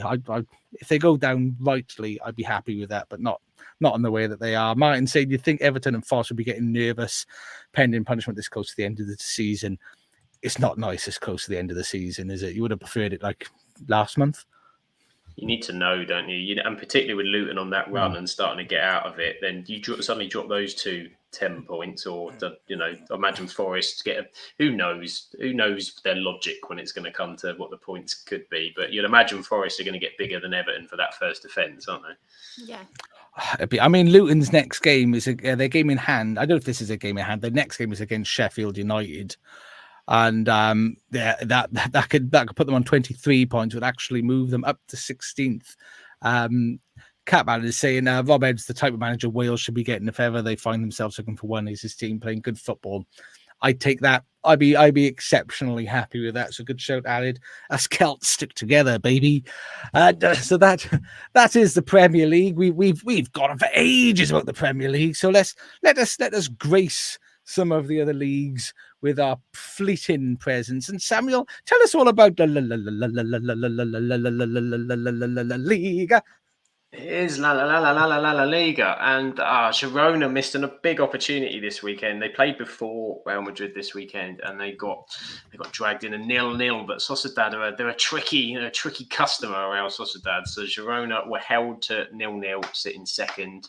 I did see today sad news that it looks like one of their best players this season, Savio, has already been signed up by Manchester City because he's the parent club, the City group, and here they go again. So it looks already like Girona are about to be decimated before they even got to the summer, but they're still in it. Exactly. My Girona are fighting away. Because Real Madrid were held very late on. I don't think it's on your graphics. It was a late one, I think, on Sunday, the Madrid derby. And they were 1-0 up going into the final seconds.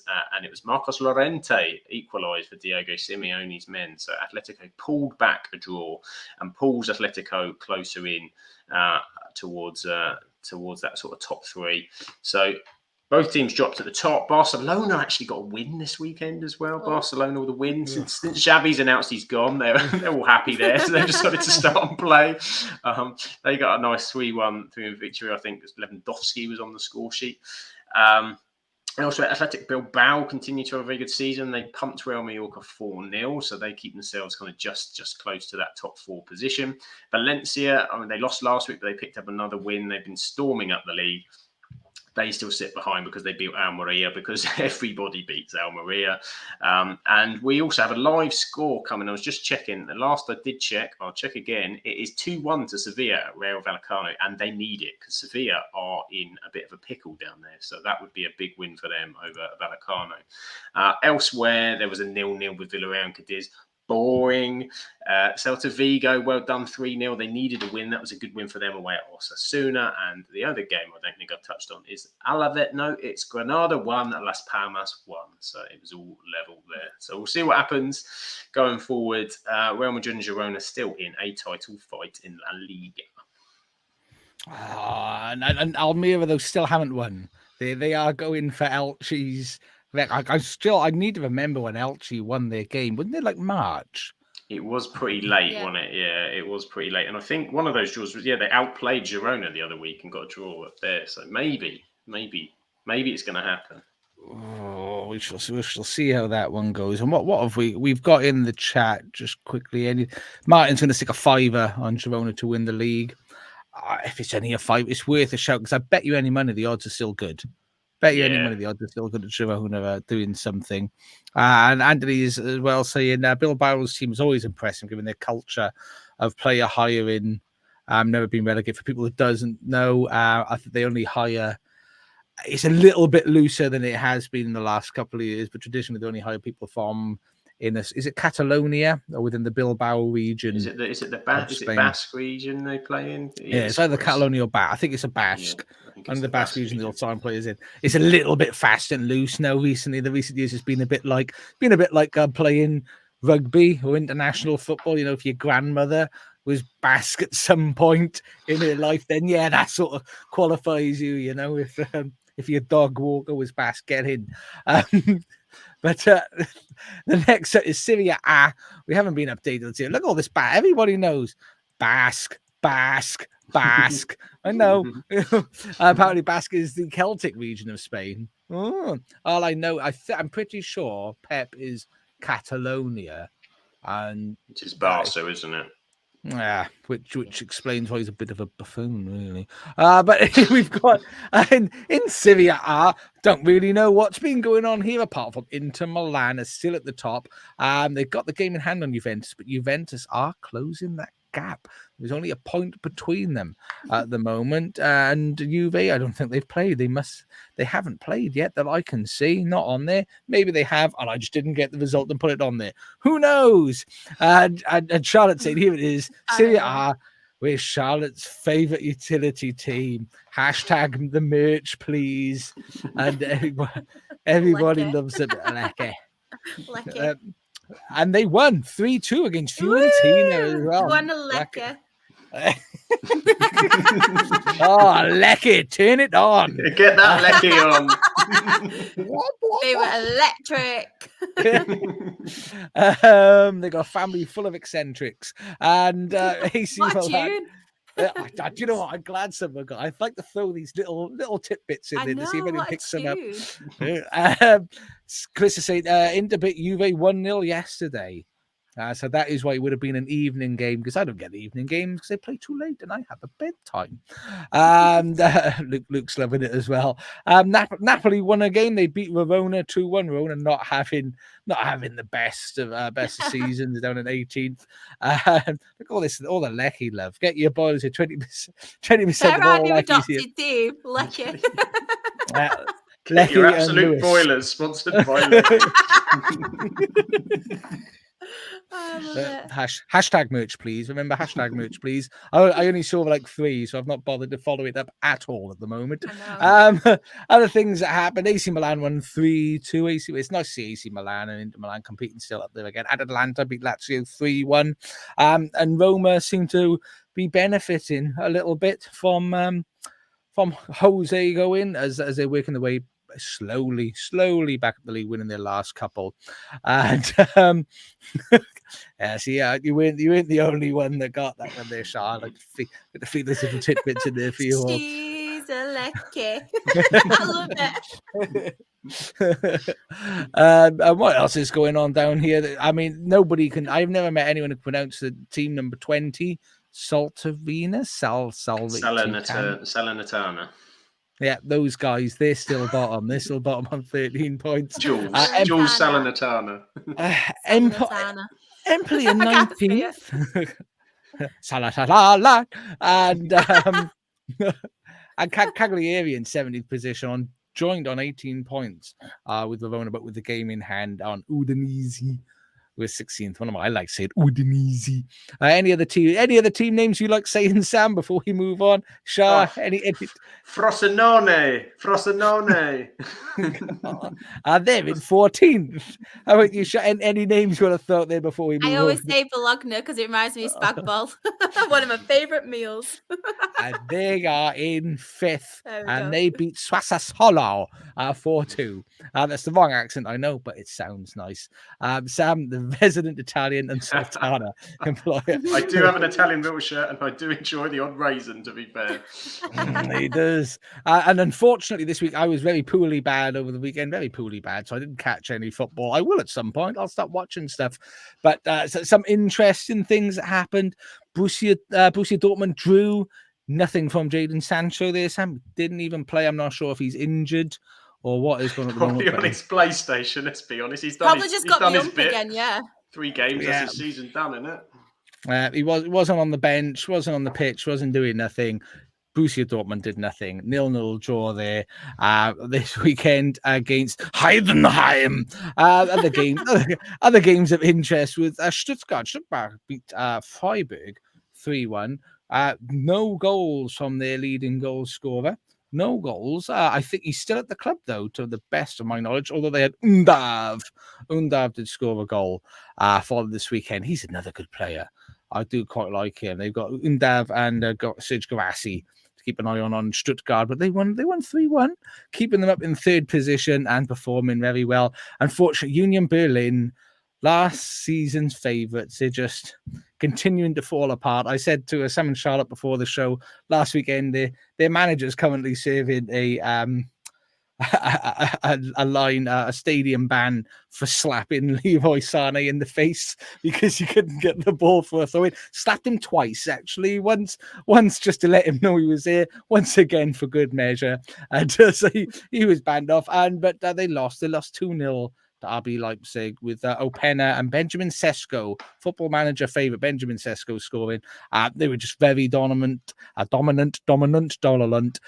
it's very sad time for Union Berlin, but at least they're moving away a little bit from the bottom end of the table there. The big ones, they're the big ones that we know all of us want to talk about. There's only a couple of teams that really want to talk about. Bayern Munich 3, Borussia Mönchengladbach 1, 3-1. They won. Harry Kane scored again, and he has scored now. I did look this up earlier. 24 goals and 5 assists he's had in those 20 games. 29 goal contributions he's had in 20 games. He's having a stormer there, performing very well. Bayern Munich just doing Bayern Munich things, but the things that they can't do, the things that they cannot undo, is that man, the most handsomest and talentedest of all midfielders who have become managers, Xavi Alonso's Bayer Leverkusen, or as Alan is saying, Bayer never losing. And they are coming strong, and 2 goals against Darmstadt. And guess who scored the 2 goals? Former Southampton player Nathan Teller, with goals in the 33rd and 52nd minute. Yeah, so Xavi Alonso still tearing up trees over there in the Bundesliga. And actually, so he's got this playing through his soundbar. The German pronunciation, Spook the Dog. It will do that. It will do that. Alonso is Josh's.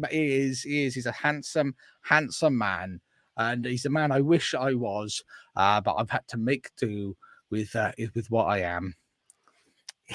What a sad state of affairs. But that leaves the Bundesliga at the top. Bayer Leverkusen, woohoo! still haven't lost. Bayer Leverkusen on 52 points, 2 points ahead of Bayern Munich in second, who are 10 points ahead of Stuttgart, who are 3 points ahead of Borussia Dortmund, who are 1 point ahead of RB Leipzig, who are 5 points ahead of Eintracht Frankfurt, who are 3 points ahead of Freiburg, who are 2 points ahead of Hoffenheim, who are on the same points as Werder Bremen, who are 2 points ahead of Heidenheim, who are 1 point ahead of Wolfsburg, who are 1 point ahead of Augsburg, who are 1 point ahead of Mönchengladbach, on the same points of Bochum, who are 4 points ahead of Union Berlin, who are 2 points ahead of Cologne, who are 4 points ahead of Mainz, the same points as Darmstadt at the bottom of the Bundesliga. And apparently the fans are protesting against proposals from the DFL to invite outside investors into German football. German football is very tightly run. They have a 49-51 rule to make sure that they can't have any sort of big takeover. And that would be sad. I do quite like the Bundesliga for that setup. Very fan orientated. SPFL, Charlotte, they played football, didn't they, in Scotland? What happened? Wow. So Aberdeen won, Celtic won. So league leaders Celtic did have to share the point away at Aberdeen this weekend. The away side did take the lead, though, in the 7th minute when Louis Palmer opened the scoring, but it was short-lived because what intervened? VAR intervened again. I feel like that's all I ever say when I do these reports. And it was chalked off for goal, and it was offside, to be fair. So VAR actually did get it right. But it wasn't until the 5 minutes, into the second half when the deadlock was finally broken. And it wasn't Celtic. Aberdeen took the lead thanks to another familiar name to the podcast and one that I do mention quite a lot. Bojan Miovski, he scored, and I can actually say his name. That's why I remember it. Do you think that's how he says it as well? Yeah, Bojan Miovski. Miovski. But unfortunately for Aberdeen, their lead didn't last for long because in the 63rd minute, Nicholas Kunn got a much-deserved equaliser. Celtic were the best team, though, and they should have really got all 3 points. So to be fair to them, they did deserve the equaliser. But fair play to Aberdeen. Fair play. They'll be on fire now with old Warnock, though. I know. Snake eyes and snake lips. Next game, obviously, Dundee 2, Hearts 3. Jordan McGee broke the deadlock in the 26th minute, giving the home side the lead. All of the action did come, though, in the second half when Hearts midfielder Alan Forrest got a much-deserved equaliser.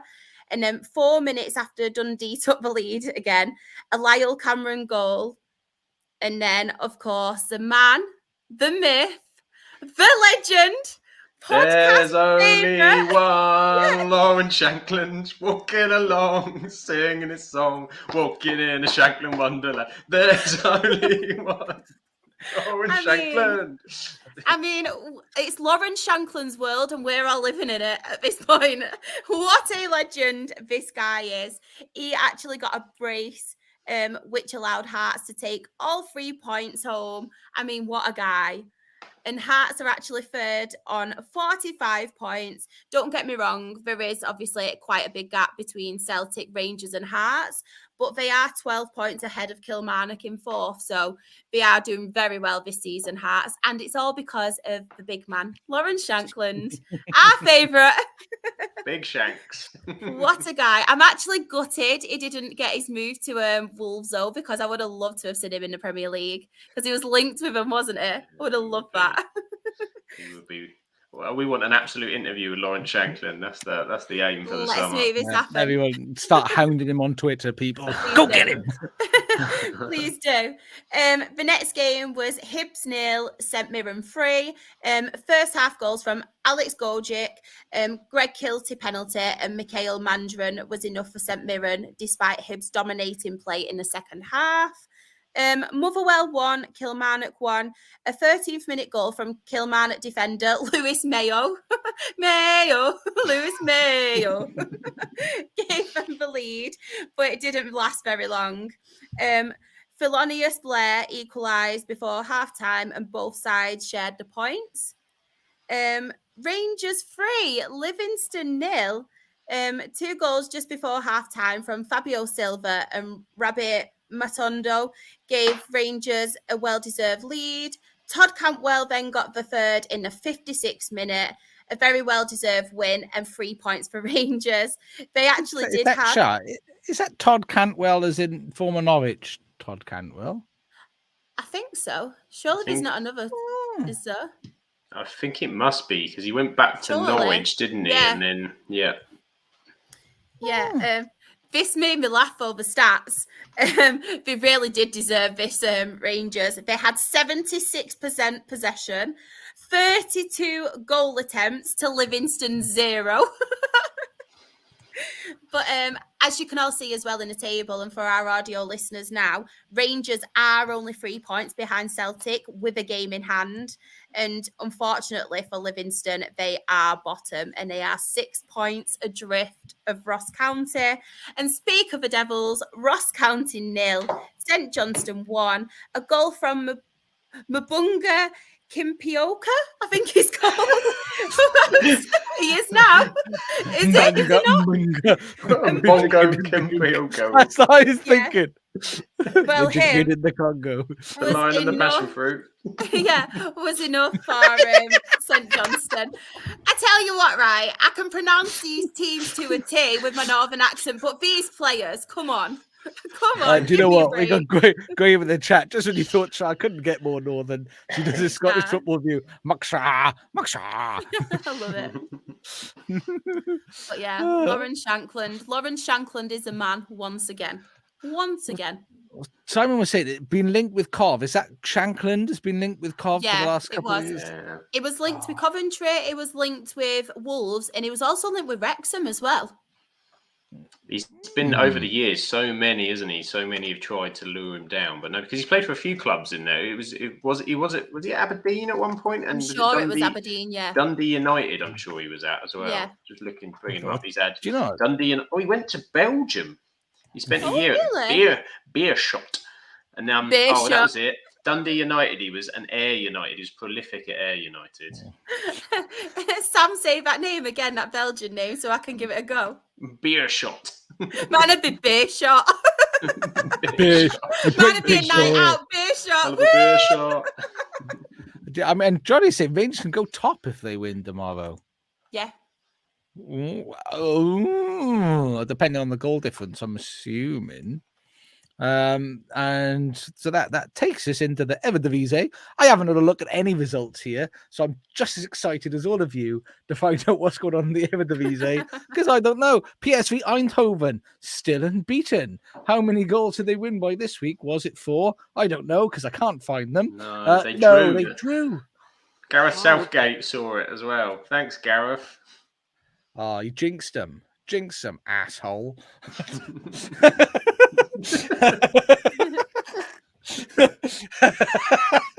That childish. God blimey. Dear me, God. Ajax aren't messing around. And I'm also sporting my Ajax top this evening. My special reggae. Did Gareth get it for you while he was over there? Gareth, I slapped the taste out of his mouth. He tried to come down and see me. What else happened in the Eredivisie? What teams do I want to say? I want to say Accent Achmar. They lost 1-0 to Feyenoord just because it's fun to say. Go Ahead Eagles, another fun team name. They won 2-0.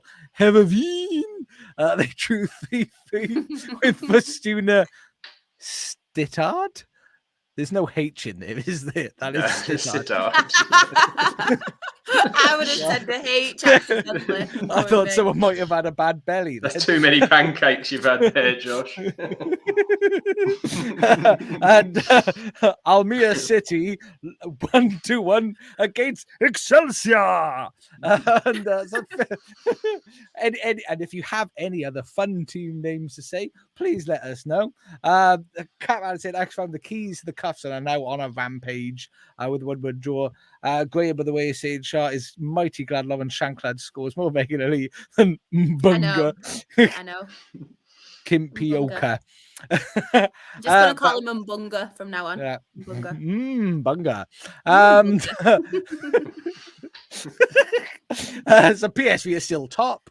Feyenoord is still second. FC Twente, who are just my Steve McLaren, just lives eternally in my mind because of those. In third position, and Ahmed Akmar are in fourth. But Ajax now. Ajax are fifth. I mean, let's be fair. They have flown up that league from I think they were bottom for a while. Flown up. And right at the bottom, Vitesse, that is sad in 18th position. Voldam in 17th. Wow. Whack. Why whack? Why does mine sound really boring? Why Willy whack? No, it's not. There's no I in that. Wow, Lash. If someone could tell me how to pronounce that properly, that would be immense. RKC Wazwak. For all of our audio listeners, that is spelt WAALW. I think it's Warwick. I think is how it's pronounced. Warwick. It was just fun just watching you guess that. I think it's Warwick. Is it Warwick? Warwick. Wow. It sounds American. Yeah, Warwick, guys. Hey, guys. Would be great over there. I've got this Warwick playing their soccer ball. Let's go watch Warwick. Go ahead. Next time Lauren Shanklin scores Warwick. Warwick. Warwick. Eagle. Warwick and Axel Akmar. Apparently, Cap Allen has been to Excelsior's ground. It's nice. Ooh. It's in Rotterdam or anywhere. Liverpool or Rome. Oh, what a tune.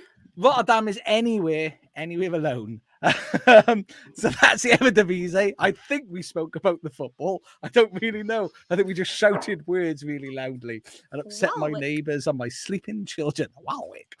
And Liga.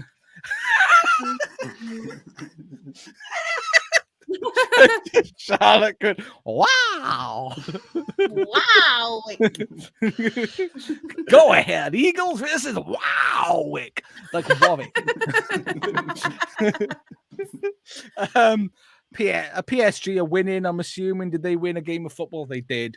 Just wrecked it. No one cares. But it's who's in second and third, Sam? It is Nice Brest. And they played each other, and it was Brest Nice in a 0-0 draw. That was the score. And stuff happened. Other things happened in Liga. Down the bottom, though, Clermont's foot are still bottom. Lyon 17th, with Meze in 16th. But Lyon are no longer in the relegation zone by the skin of their teeth with a game in hand, which I don't know if they've played or if they are playing. Didn't somebody in the chat say Lyon signed Ben Rama? Did Lyon sign Ben Rama? Yeah, I think they did. Yeah, they did say that. Maybe they mean business. But obviously, Paris Saint-Germain at the top. Then there's some nice Brest, Lille, Monaco, Lens, Reims, Marseille in 8th. What is going on in football in Europe? It is crazy. Strasbourg in 10th, Le Havre in 11th, Toulouse in 12th, Montpellier 13th, Nantes 14th, Lyon 15th, Metz 16th, Lorient 17th, Clermont 18th. And who's pronounced Valveg? Graham saying the W's are said as V's. Valveg. I think that's the Eredivisie. Volvos. but that unfortunately is the last European league we can speak about. There was some very important chatter that I did miss. I can't find it now, but what I can remember. Oh, here we are. We missed Anthony's Pringles update. He went for paprika. Yeah. Paprika. They were on offer for £1.50. That'd be nice. That's odd that they just did one on a particular flavour, isn't it? Usually it's a cross deal. That does happen. I do see that. It depends on the date of them sometimes as well, mine. the crunchiness might not quite be as you like it. But what a lovely evening. We finally got to the end. One of the longest podcasts I've been on in quite a while. So I do apologise. Thank you everyone for sticking with us. And if you want more, Sam, where can they find more Samuel? Probably on here somewhere or doing something for the podcast. But Up the FM Ducks is my handle on the Twitterverse. I think doing some TikToks now and again, bits and pieces. Apart from that, it will be Absolute Football Podcast stuff. I think I'm back on Wednesday, aren't I? Actually, I think so. Yes. He's talking about the WSL, some very controversial stuff in the WSL. Make sure you talk about Everton. Very interesting. I feel very sorry for a manager who got sent off for trying to instruct his team. Not seen that one happen before. Charlotte, everybody is probably already following you in real life as well as on social media. But if you want to control the direction of traffic, where can they find you? Lecker. I'm joking. I am most active on TikTok, Twitter, and Instagram. I am Sharex RAFC. My Her Game 2 stuff is Rochdale HGT. And of course, you can catch me on Thursday. I don't know who I'm on with yet. At the minute, it's only me and Anne, so it could be anybody. But I'm on Absolutely Lower League as well on Thursday, so that should be fun, as always. That's all you need. I mean, I'm going to bring Martin's match report up. I'm not going to read it out because I'm afraid it might get us kicked off if I say it out loud in public. But if you fancy a giggle, that is here for you. If you want more of some of my stuff, I don't know why you would. I forget my own handle because I've recently changed my Twitter handle. So I'm at absolutely Josh _. If you want more of me, if you do, why? I don't quite understand. But the big thing, the important thing is please follow the podcast. Look at our beautiful podcast family. Isn't it grown? We've still got young Daniel to add on. And hopefully maybe one or two more in the near future. But aren't they all beautiful? But if you want to follow us, please do on Twitter at Absolute Ball Pod because of character count. YouTube and Twitch at Absolute Football Podcast. And on the tick bomb boom, which Sam works very hard on. On TikTok, we are at Absolute Football Pod. Instagram and Thread, Absolute Football Podcast _. And on Facebook, we are the Absolute Football Podcast. And of course, not only do we cover the Premier League live on Mondays at 8:30, Wednesdays absolutely WSL and the Championship at 8:30, and on Thursday the award-winning absolutely Lower League 8:30s again. 8:30. Just remember 8:30 Monday, Wednesday, Thursday. There's nowhere else you'd rather be. Sit here and have fun with me on the Absolute Football Podcast. Thank you very much, everybody, for joining us. Thank you, Alid, Simon, Kieran, Martin, Graham, Luke, Jen, Chris. Names I forget. I will forget you, Kieran, Johnny. Thank you, everybody, for joining us. Everybody live. Of course, you can always join us live and be part of the live chat on the conversation.